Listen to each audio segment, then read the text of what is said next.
Welcome to the much anticipated wrap-up review of this, the all-new Specialized Status 2. We did a first impressions on this bike a couple of months ago and we have had an absolute ton of comments and people are waiting to hear our final thoughts, or should I say Blake's final thoughts. He's spent the last few months trail testing this bike. Mate, before we get into final thoughts and things like that, let's just recap, like, who has Specialized designed this bike to be and kind of what style of riding is this thing going to cater to? So the Specialized Status 2 has been a pretty anticipated redesign for me. Like, I was pretty interested when the original Status line of bikes came out. They're aluminium, they're sort of, I'm not going to call it a budget bike because it's still got some quite, nice high-end parts on it, but they're an entry-level serious mountain bike. You could put it that way, I guess. And basically, like, there are no real frills about it, but it's got quality components from top to tail. Nice simple frame design. You've still got your Specialized linkages in there. Quality bearings, quality hardware throughout the frame. So you're getting a true Specialized quality bike, but for a fraction of the price of their higher end carbon bikes. Really interesting what they've gone through. The Status, this is second generation. We saw the first bike launch like 5-6 years ago, whatever it was.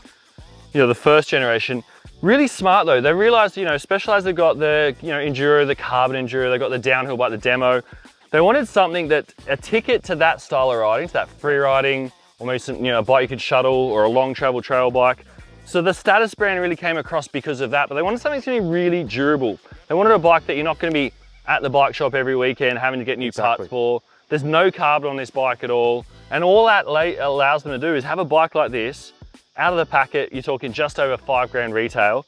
Mate, and the thing, as you said before, it comes with a bottle cage, it comes with SWAT tools. Like, this is a package where you go, it's a no fuss, and it's a bike that's literally gonna last you a couple of years without having to, look at replacing them. And like, we've still got really neat things like the adjustable geo, but it's really interesting that filter down effect of, Specialized got the know-how of those other bikes we mentioned before, and they boil it down in a package like this. So in terms of that, like, do you think this bike kind of hits a market right on the head? Absolutely, 100%. Especially like local to where we live and do 90% of our testing. We've really noticed a massive resurgence of the younger generation, like your high school age kids getting back into the sport, which we haven't seen. Personally, I haven't seen that locally near me for quite some time. Is it a little bit of the the post-COVID, couldn't go out, all that sort of thing, and the younger kids didn't have anything to do but get back into the bush, which is for me, that's what I grew up doing. That's how it should always be. So it's awesome to see that brands like Specialized are bridging that gap between obviously their super high-end S-Works models and looking at getting people into the sport, but at a higher tier sort of thing. So durability and reliability. As you said, kids or people that are kind of new to the sport want a mountain bike that they can ride the absolute heck out of until the rear tires probably be bald. They're swapping things like that. They're not looking at having to swap the fork or having to upgrade the frame.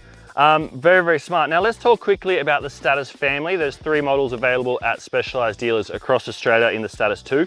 So this is the 170, 170 front and rear as the sort of name suggests. Then there's the 140. Again, you could even think that's maybe even more tailorized towards those sort of younger riders and whatnot. And then there's the one with the triple clamp fork, which is the Status 2 DH. So as we said before, really cool that Specialized has sent us this one to check out, all share the same frame. So really interesting. Now talking about the frame, mentioning for full aluminium, there's no carbon on this thing. 100%. So full aluminium, and Specialized still make high-end aluminium bikes as well. So it's not like we've got ratty welds or poor finish or anything like that. Nice. Still beautiful welds.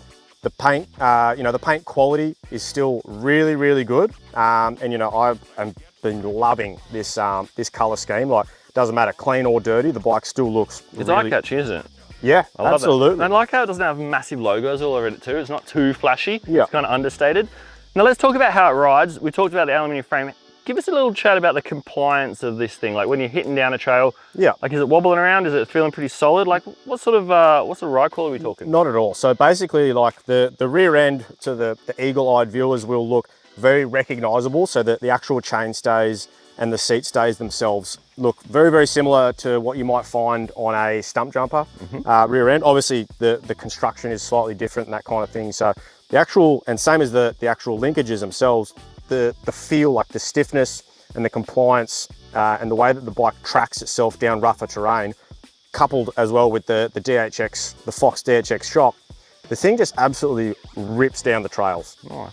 And also, when we are talking about that, we've got a little bit of customization as well in the Horselink. Yep. So what, you can drop or lower the bottom bracket 8 mil, so nearly a full centimetre, and that's also going to slacken or steepen the head angle a degree as well. So people that are like, you know, they're getting into the ride and they know what they like, they can actually tune this bike as well to adapt that style of riding or that style of trail that they're riding most often.